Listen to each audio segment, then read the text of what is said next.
জামায়াত ইসলাম ক্ষমতায় আসলে কি হবে একটু ধৈর্য সহকারে শুনুন। একটা বক্তব্য রাখতে গিয়ে আমি বলেছিলাম, জামাতে ইসলামী যদি দেশ পরিচালনার সুযোগ পায়, কর্মজীবী মহিলাদের কর্মঘণ্টা 3 ঘন্টা কমিয়ে 5 ঘন্টা করা হবে। আরে যাই বলছি, বাংলাদেশের বঙ্গোপসাগরে জোয়ার শুরু হয়ে গেছে, চতুর্দিকে সমালোচনার ঝড়। হায় হায়, কি বলল জামাতের আমির সাহেব, এখন তো আর মহিলারা কোনো কাজই পাবে না। যারা বিভিন্ন কাজে নিয়োগ করবে তারা বলবে, বাবা আমার এই 5 ঘন্টা দিয়ে 8 ঘন্টার বেতন দিয়ে আমার তো পোষাবে না, আমার দরকার নাই মহিলা কর্মজীবী, মহিলা কর্মকর্তা আমার প্রয়োজন নেই। কারণ মালিক টাকা খাবে কেন? আরেক দল বলতেছে, যাও মহিলারা একটু রুজি রোজগার করতো, রাস্তাটা দিলেন আপনি বন্ধ করে। ভাই, একদিনে সব কথা বলা যায় না, বিবেচনা না করে চিন্তা না করে এই কথা বলি নাই।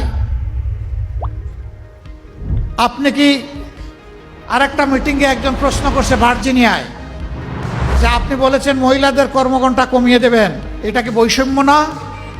আমরা করব 8 ঘন্টা, তারা করবে 5 ঘন্টা। আমি বললাম অবশ্যই বৈষম্য।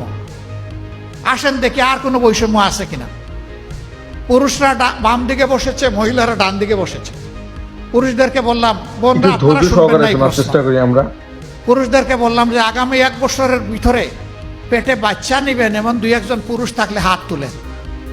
কেউ তো আর হাত তুলে না, সবাই হাসে আর নিচের দিকে মাথা দেয়, বুঝছে যে আমি কেন প্রশ্ন করছি। আমি বললাম এটা পারবেন না? কয় না না, এটা পারবো কিভাবে। আমি বললাম আচ্ছা ঠিক আছে, বাচ্চা নিতে পারলেন না, আপনার স্ত্রী যে বাচ্চাটা জন্ম দিবেন ওকে একটু বুকের দুধ খাওয়াবেন 2 বছর, যারা তারা একটু হাত তুলেন, নিজের বুকের দুধ। এখন দেখি আবার কেউ হাত তুলে না। আমি বললাম এটা কি বৈষম্য না?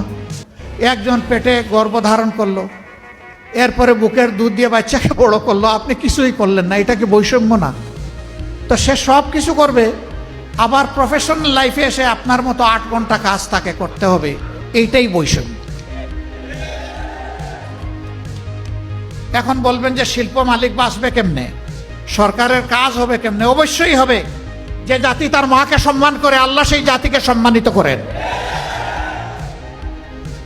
চুররা চুরি করে সমাজ থেকে পকেট কেটে লুণ্ঠন করে যেই টাকা নিয়ে যায়, সেই টাকা যদি ফেরত আসে, সেই টাকা যদি সদ্ব্যবহার করা যায়, মায়েকে রানীর মর্যাদায় প্রতিষ্ঠিত করা হবে ইনশাআল্লাহ। কার গায়ে জ্বললো আর কার গায়ে জ্বললো না এটা দেখার সময় আমাদের নেই। বিএনপি যেভাবে বলতেছিল যে তারা ফ্যামিলি কার্ড দিবে, কিন্তু জামাত কিন্তু সেটা বলতেছে না। জামাত একটু ডিফারেন্টলি বলতেছে যে বেসিক যে সমস্যাগুলো আছে এগুলো যদি সত্যিকার অর্থে ঠিক করা হয়, বাংলাদেশের রূপ পুরো ফেস বাংলাদেশের চেঞ্জ হয়ে যাবে। বাংলাদেশের যত ছোট ছোট সমস্যা আছে এইগুলো তারা দেখবে, এবং বাংলাদেশের যত জেনজি আছে তাদেরকে কর্মসংস্থান খুলে দেওয়ার চেষ্টা করবে। এবং এছাড়াও বাংলাদেশকে যে মানে মানুষকে যে একটু অলস টাইপের আর কি, ঘরে বসে টাকা পাবে এরকম সিস্টেমটা কিন্তু জামাত আর দিচ্ছে না। জামাত কর্মস্থান খুলে দিবে, মানে আপনাকে মাছ দিবে না, বাট মাছ ধরা শিখিয়ে দিবে, যেটা আপনি অধিক মাছ ধরতে পারবেন।